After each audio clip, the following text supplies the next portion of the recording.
তার মনে হলো যে তিনি না জানি মুনাফিক হয়ে যাচ্ছে। দুর্ভাগ্য আমাদের যে আমরা নিজেদেরকে মুসলিম দাবি করি,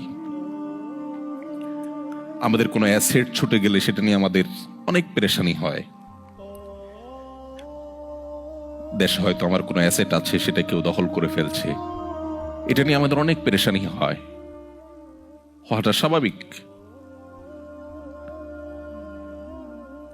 কিন্তু আমার ঈমান দুর্বল হয়ে যাচ্ছে কিনা, আমি কুফরের কাছাকাছি চলে যাচ্ছি কিনা, আমার ইসলাম দুর্বল হয়ে পড়ছে কিনা, সেটা নিয়ে আমাদের তেমন কোনো পেরেশানি হয় না, সেটা নিয়ে আমাদের কোনো চিন্তা হয় না। মুহাম্মদ সাল্লাল্লাহু আলাইহি সাল্লাম যখন উপস্থিত ছিলেন, মদিনার ইসলামী রাষ্ট্র, সমাজ, সোসাইটি যখন ছিল, সেরকম একটা দারুণ সোনালী সময় যখন ছিল, তার ভেতরে অবস্থান করে যদি হানজালা নিজের ঈমান নিয়ে চিন্তিত হতে পারে, তাহলে আপনি আমি কিভাবে মাল্টিকালচারাল সোসাইটিতে বসবাস করে আমাদের ঈমান নিয়ে নিশ্চিন্ত হয়ে বসে থাকতে পারি? প্রিয় ভাইরা, ঈমানকে সেভ করার জন্য, ঈমান নিয়ে আপনার ব্যাকুলতা, আপনার বিচলিত হওয়া, ঈমান নিয়ে আপনার পেরেশানি, ঈমান নিয়ে আপনার ভাবনা, এটাই আপনাকে সেভ করার জন্য সবচেয়ে বড় সহযোগিতা করবে ইনশাআল্লাহ।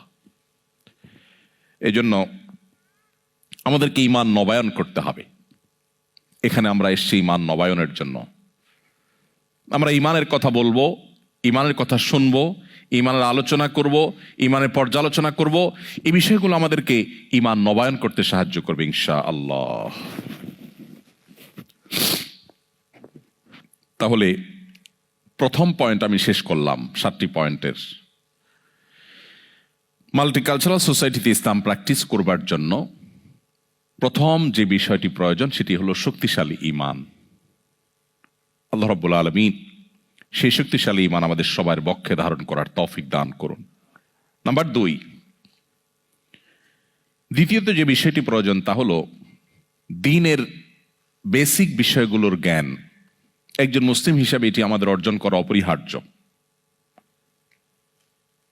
আমি যেটি একটু আগে বলছিলাম যে আমরা অনেকেই শুধুমাত্র মুসলিম ঘরে জন্মগ্রহণ করেছি, মুসলিম ফ্যামিলিতে বেড়ে উঠেছি, এই কারণে নিজেদেরকে মনে করি যে আমি মুসলমান হিসাবে আমার যতটুকু জানা দরকার, সম্ভবত আমার কাছে সাফিসিয়েন্ট নলেজ এবং ইলম আছে, অথচ আমি নিয়মতান্ত্রিকভাবে ইসলামটা শেখার চেষ্টা করিনি।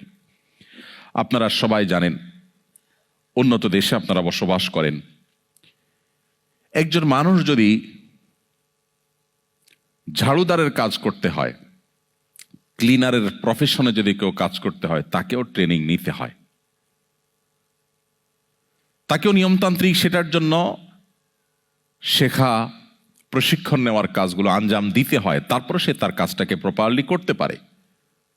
অথচ ইসলামটা আমাদের শেখার কোনো প্রয়োজন আমরা অনুভব করি না।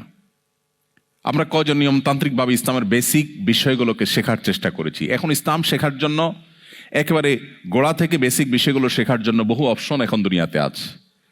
ডক্টর বেলাল ফিলিপসের অনলাইন ইসলামী বিশ্ববিদ্যালয় যেমন আছে, এখন সেটা জেনারেল বিশ্ববিদ্যালয়ে পরিণত হয়েছে, নাম পরিবর্তন হয়ে অনলাইনে। এবং সেটার বাইরে আমাদের দেশে অনেকগুলো প্ল্যাটফর্ম হয়েছে, যে প্ল্যাটফর্মগুলোতে আমরা চাইলে আমাদের দ্বীনকে নতুন করে আমরা জানতে পারি, শিখতে পারি।